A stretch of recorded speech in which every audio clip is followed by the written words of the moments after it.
everyone, Gabby here. I was lucky enough when I went to the store this afternoon to get a loaf of the sourdough bread, which I haven't been able to get in quite some time, on the markdown aisle.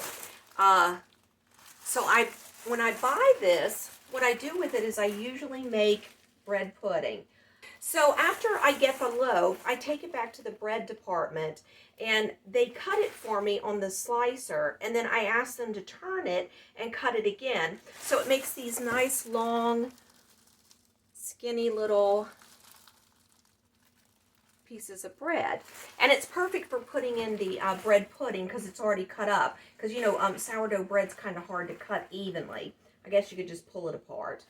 But anyway, so I got that, so I'm going to make, I don't know, some people call it bread pudding, some people call it French toast bake, so whatever you want to call it, I call it good. Okay, so here in a nutshell is what's in the recipe.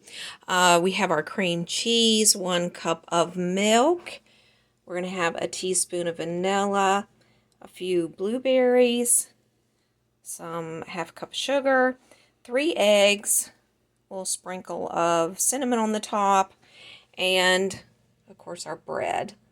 So let me get started on mixing this up, and I'll be right back. Also, I have this one I'm going to bake it in right here, and I just buttered it a little bit. Alright guys, so I don't usually use all of this bread, and you can freeze this, I'm sure. I'm just going to go ahead and dump some of the bread down in there. I love sourdough bread, do you guys? Love, love, love it. Okay, so that's about how much bread I put down in there. And then I'm just going to sprinkle some of the blueberries around. Okay, and so now we have our cream cheese in here. Next I'm going to add the sugar. And I crack the eggs so I can put them one at a time. I'm just adding in the sugar and mixing that a little bit together.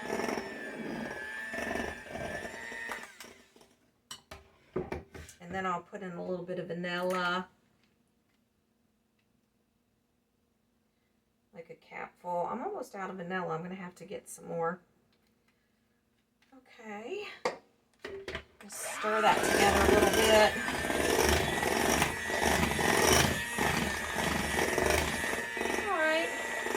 Now we can add 1 egg at a time.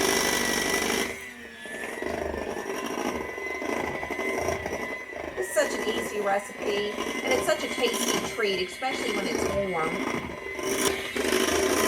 Alright, last egg going in. Alright, and then we'll just add the milk. That's 2% milk, because that's all I had. Some people do use the heavy cream, but I'm just using 2% milk. It's fine.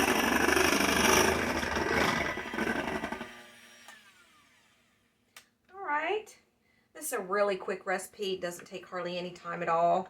The most important thing is to remember to set your cream cheese out to make sure it gets room temperature. The bread, if you guys can see that, I'll pour it this way.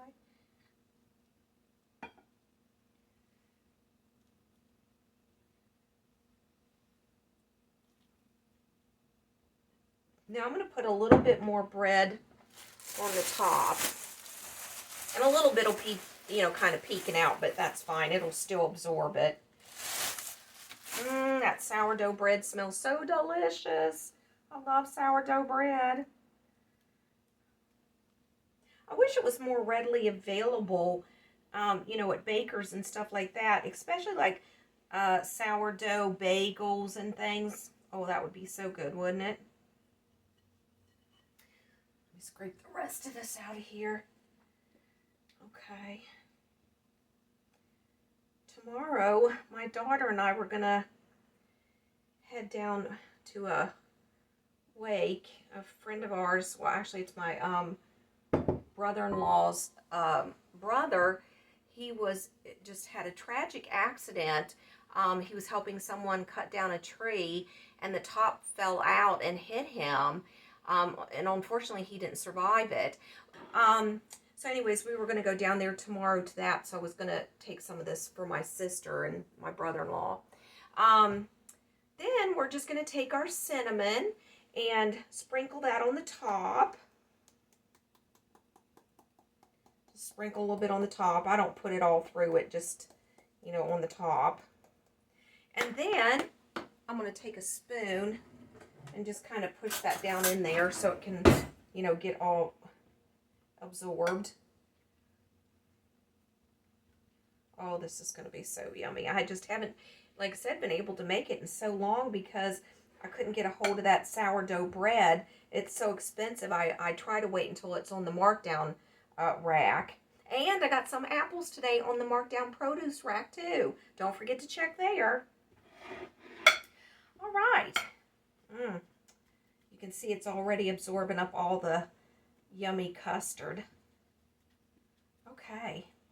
All right, so I'm just going to cover this with a piece of tin foil. I'm not going to put it in the refrigerator or anything. Just sit on top of the stove and let it sit there for half an hour. And then I'm going to come back. I'll show what it looks like after it sits for half an hour. And then we'll put it in the oven covered for about 30 minutes. And then the last 5 minutes or so we'll take, the tin foil off of it and let it brown.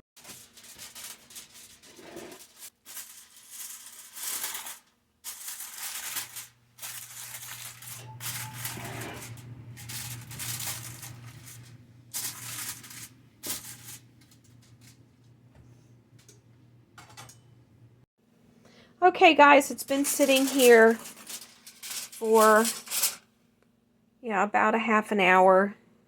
So you can see how it started to soak up the liquid in there.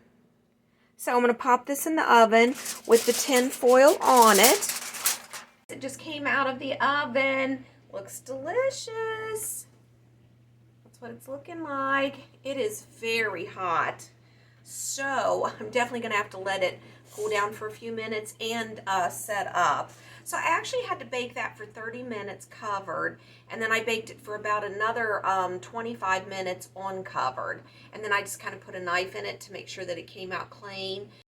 Well, this has cooled down a little bit now, so I guess we can try and taste it. I'm going to put a little bit of powdered sugar on the top of it, because this isn't a terribly sweet dessert. Some people do put some syrup on it, so you can put syrup on it if you want. So this is too hot. I can pick it up. All right. So let's cut out a piece and see how it tastes. Now the top will be a little bit crunchy.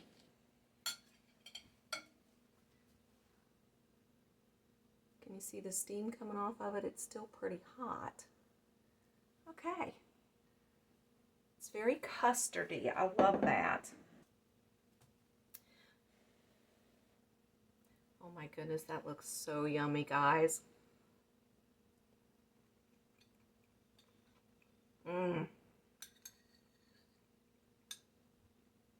Oh guys, this is pretty good. This is really good. This is a nice little treat for a dessert, certainly for breakfast. It's definitely a good treat for breakfast. And again, like I said, you can put, I'm just going to sprinkle this little bit of powdered sugar over mine, but you can certainly use some kind of syrup if you like to. It's very good warm. Put some vanilla ice cream on it. I hope you get to try this. It's really, really good. This is Gabby. I'll be back again later, and I hope you will be too. Bye.